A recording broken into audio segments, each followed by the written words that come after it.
Ladies and gentlemen, I would like to show you the most hysterical, emotional, unstable, psychotic man on the planet. And this, of course, is Stephen Miller, the white nationalist, Nazi wannabe, complete unhinged psycho on Jake Tapper last night. And it's important that we watch this in its entirety because everybody surrounding the president of the United States basically has said, he's got dementia. He's off to lunch. They call Stephen Miller Mr. Prime Minister around the White House. He's the one that's running a lot of the federal government right now. And let's just take a gander into his mental well-being in this interview. Play the clip.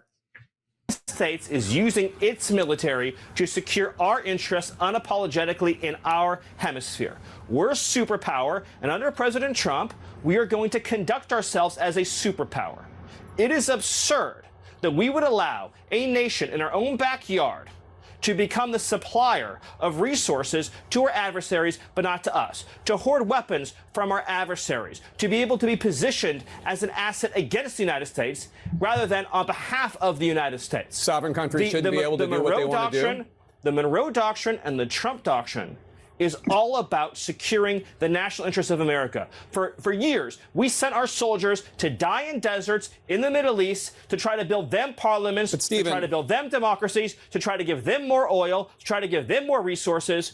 The future of the free world, Jake, depends on America being able to assert ourselves and our interests without apology. This whole period that happened after World War II, where the West began apologizing and groveling and begging I don't even and engaging know, these honestly, vast what you're talking about right schemes. now. What I'm talking about, Jake, is the idea, and by the way, I know you love doing that smarmy thing, Jake, and I was hoping to be better than that this time. I asked you about if there should be an election. Exactly. I asked you if there would be an election in Venezuela. That's what I asked. I said, why was the president so quick to dismiss Machado? You answered that question. And then I said, the objective, Jake, is security and stability for the people of Venezuela. With our help and leadership, that country will become more prosperous than it has ever been in its whole history. Venezuelans but the woman running Venezuela right now is part of the Maduro regime.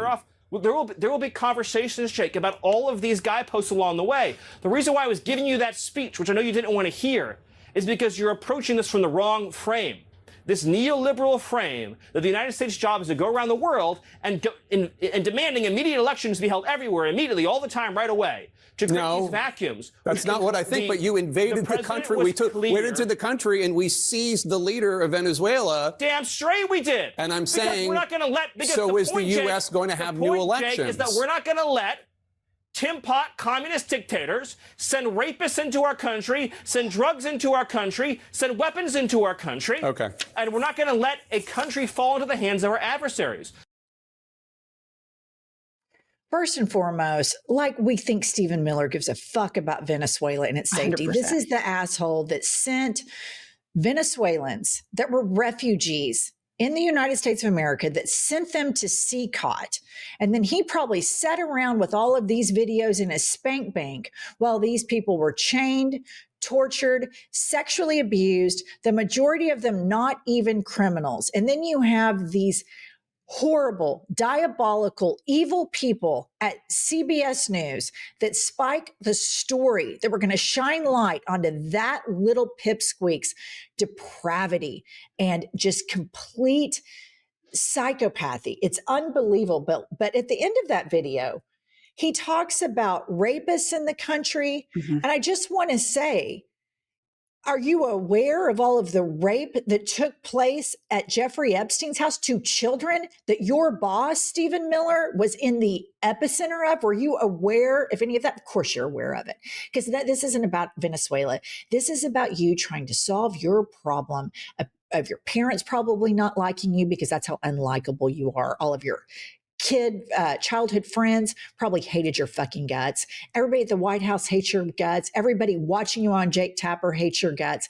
And you can sit there and act like you're a big swinging dick all you want, but it falls flat. The acting career on that is ridiculous. Claiming the United States ran around apologizing after World War II is stupid. He's stupid. I feel dumber for having watched that. I cannot believe that this man is is that close to power. It's just unbelievable. And not to mention, one more thing, they don't give a fuck about drugs. They just pardoned one of the biggest cocaine dealers ever. That DOJ spent years and years and years making the case, American taxpayers and all this stuff.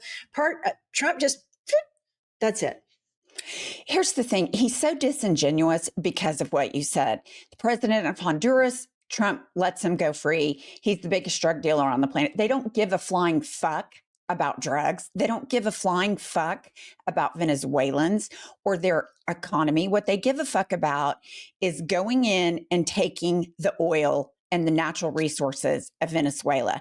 And one thing that what goes all through me about Stephen Miller is he is so fucking hysterical. Yes.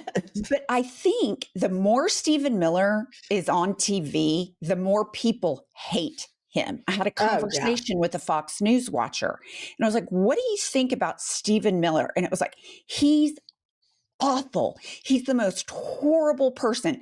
So I'd say get Stephen Miller on TV more. We need to connect. Stephen Miller is doing Trump's bidding because everybody gives Trump a pass because Stephen Miller's doing it. Trump is his boss. So Stephen Miller, who I hope rots in jail for the rest of his life for the crimes that he is committing, but do not sit there and act like anybody gives a shit about anything but oil. Couldn't agree more. Now, here he is talking about Greenland. And it's important to remember, you guys, Putin's fingerprints on Venezuela and Greenland. It's important to remember the reporting that I did in a previous episode dating back to 2019. So here is Stephen Miller being asked after his wife, Katie, who hosts, I believe the name of it is, I'm probably getting this wrong, something like Fireside Chats with White Nationalists or Fireside Chats with Nazis, some sort of podcast that she hosts where she has, just incredibly just great personality guests like little Moses Mike Grinder Johnson and his his wife. But nonetheless, he's asked, little Stephen Miller, he's asked about his wife who posted this image of Greenland with an American flag over it. And she says, cap locks soon. And so here is Jake Tapper asking this psycho about that. And here's his response. Play the clip. Topic, the premier of Greenland and the premier of Denmark and other Danish officials are responding to a Twitter post from your wife, Katie Miller, herself a former Trump White House official, showing Greenland covered with an American flag, saying soon. After that was posted, President Trump repeated the claim that the U.S. needs Greenland for national security reasons. The Danish prime minister responded to this in an interview earlier today, as reported by Bloomberg, quote, I believe one should take the American president seriously when he says it wants Greenland, but I will also make it clear that if the U.S. chooses to attack another NATO country militarily, then everything stops, including NATO, and thus the security that has been established since the end of the Second World War. Can you rule out that the U.S. is ever going to try to take Greenland by force? Well, let me go back a step. The president has been clear for months now. So I know you're treating this as breaking news.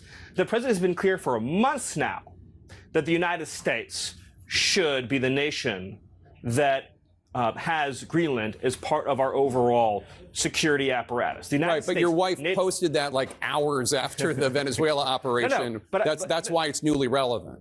No, I'm not, and I'll talk with you about it for an hour. I think it's a really important conversation. I just wanted to reset, Jake, by making clear that it has been the formal position of the U.S. government since the beginning of this administration, frankly, going back into the previous Trump administration, that Greenland should be part of the United States. The president has been very clear about that. That is the formal position of the U.S. government. Right, but can you say that military action against Greenland is off the table? It wouldn't be military action against Greenland.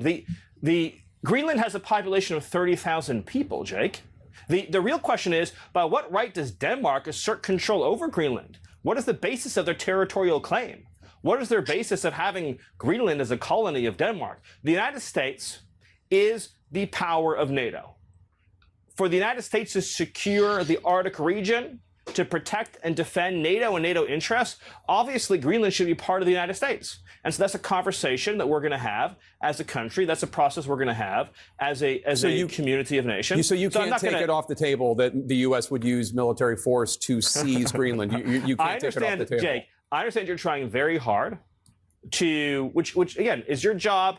I respect it. It's great to get exactly the headline, right? That catchy headline. I'm trying to get an answer to the question. That says Miller refuses to rule out the United States should have Greenland as part of the United States. There's no need to even think or talk about this in the context that you're asking of a military operation. Nobody's going to fight the United States militarily over the future of Greenland. One last question, Stephen. Doesn't make any sense.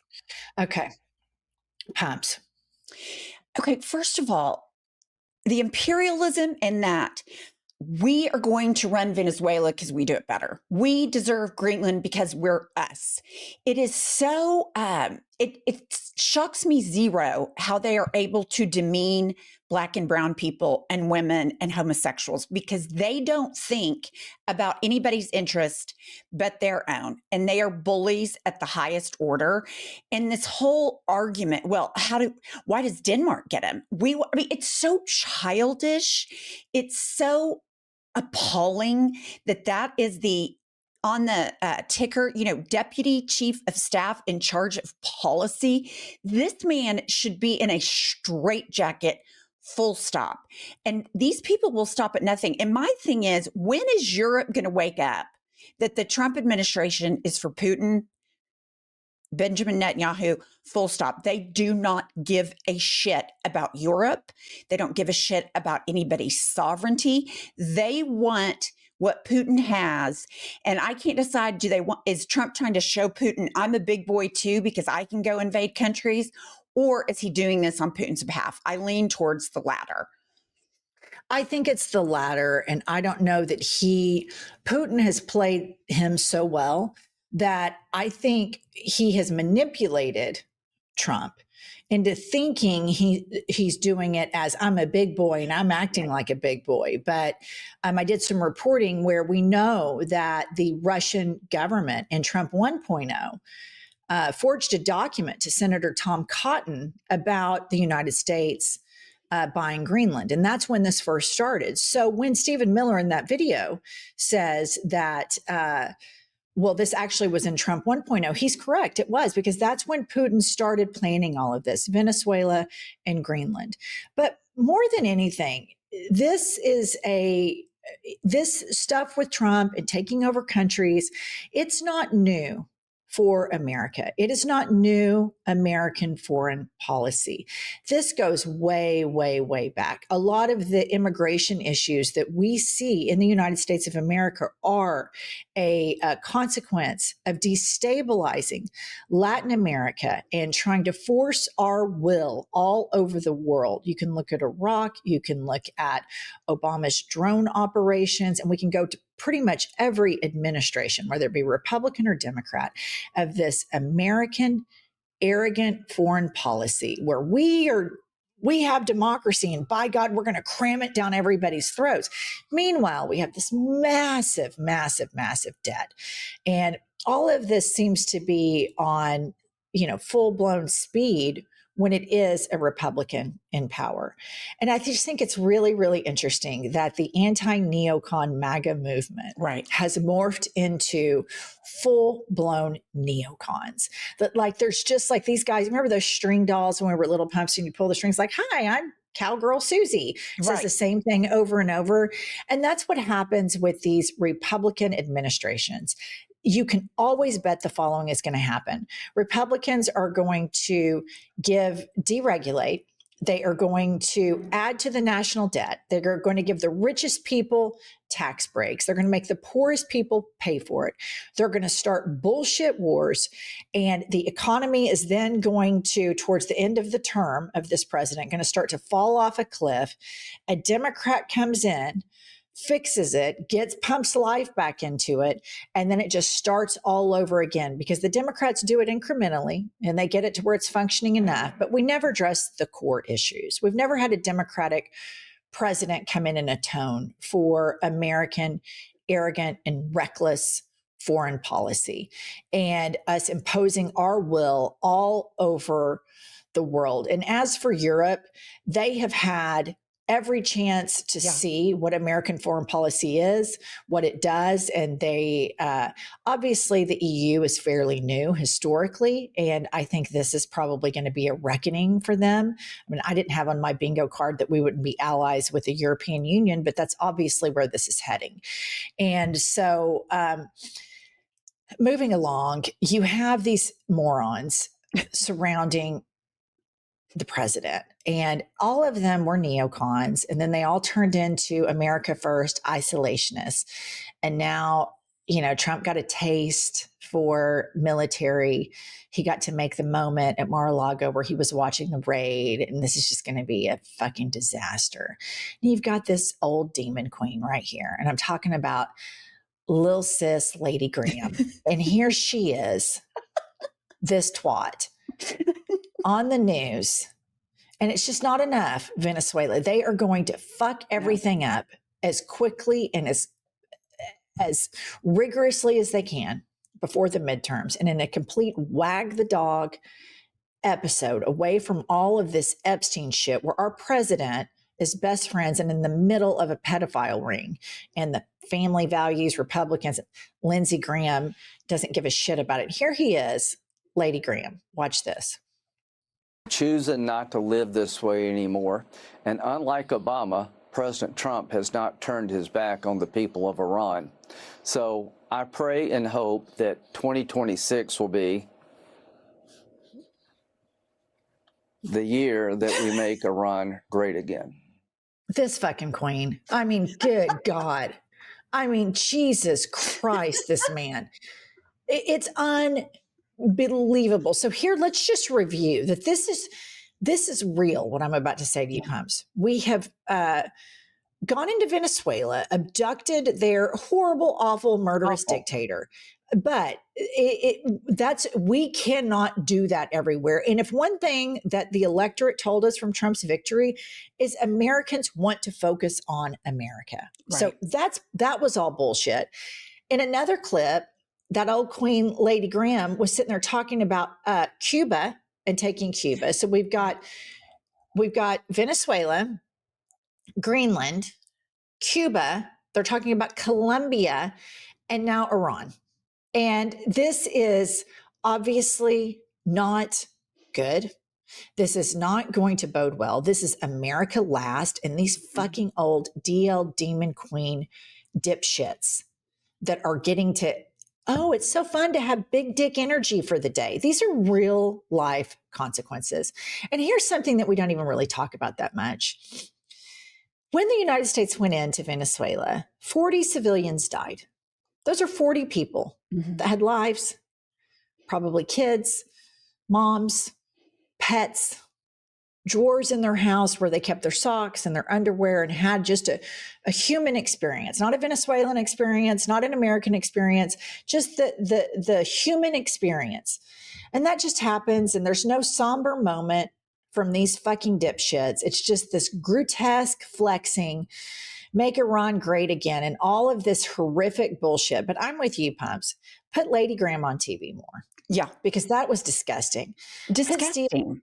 Put Stephen Miller on nonstop. We need to play more clips from his Psycho Wife's podcast to just show America how depraved and self-important, entitled, and disgusting these people are, which, by the way, I don't know if you know this or not, they're expecting again. I heard that. And my first thought was, these people breed babies. Babies are taught hate. They don't come out hating. They are taught, and I just thought, there's one more person they're going to breed to hate and to be cruel. It's very unfortunate news when you find out people like that are breeding. Yeah, it's just one more generation of hatefulness and cruelty. And I'm with you on this whole thing. Like, MAGA is splitting for many different reasons, but I look at it as, like you said, it's America first, Christian nationalism, blah, blah, blah. Okay, we're funding wars in Israel with, free healthcare, free college, Venezuela, Cuba, Colombia, Greenland. Like, the American people's lives are getting worse and more expensive. And, Trump's out here playing war games. So I think this is going to be a huge fissure within MAGA. Yeah, I think it already is, but this is why these oligarchs are pushing this AI so much, because they're pushing propaganda to spin what these are. And Americans it's kind of cooked into our DNA, the military stuff. Like, our military is so badass. And when they show the videos, oh, we're liberators, it taps into like, oh, we have the greatest military in the world. And I was certainly being raised during, and I'm sure you can relate, during the Cold War, like, of just being so in awe of our military. I was indoctrinated into that whole rah rah sis boom ball, USA, USA. And I thought, like, oh yeah, everybody's just dying to be American, because I was raised with this ethnocentrism.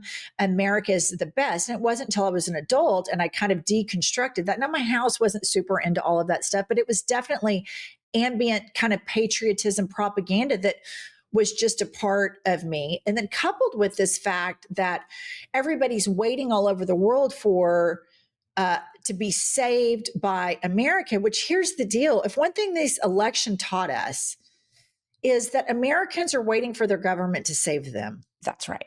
And there's a lot of people that voted for Trump because they're in a cult. And there's a lot of people that voted for Trump.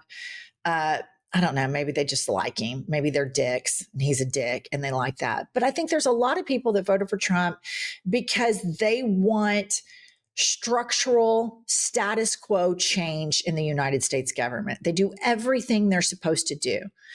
They don't commit crimes. They pay their taxes. They get up, they go to work. They can't hardly put their kids in daycare. They can't hardly pay for health care.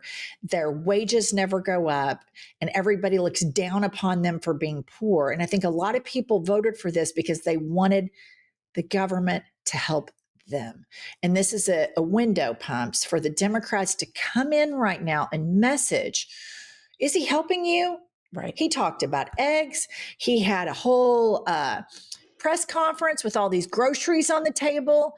Start playing that, because now the number one thing he's talking about, because he doesn't want you to talk about the fact that he's in the middle of a child pedophile sex trafficking ring, is invading like 5 or 6 countries, which, by the way, MAGA, since he's been president, in just less than a year, he's already bombed like 6 countries. Right. So this is all utter bullshit. Lady Graham and Little Marco and Lion Ted and all these fucking freaks like Stephen Miller, they get off on all this shit because at their core, these are emotionally stunted dweebs that we have to let them play out their mass army game that they want to play, because their boss has dementia and is in a pedophile ring. Right. They have to cover for him. So they put Stephen Miller out there and they do this whole hemisphere argument. And I just look at every time I see something with Pete Hegseth, I think he is in charge of the most powerful military in the world. And he is no more qualified than I am to go run the U.S. military. Yeah, it's horrible. All right, listen, subscribe to our channel, like this video, drop us a comment, and we'll be back later with more news.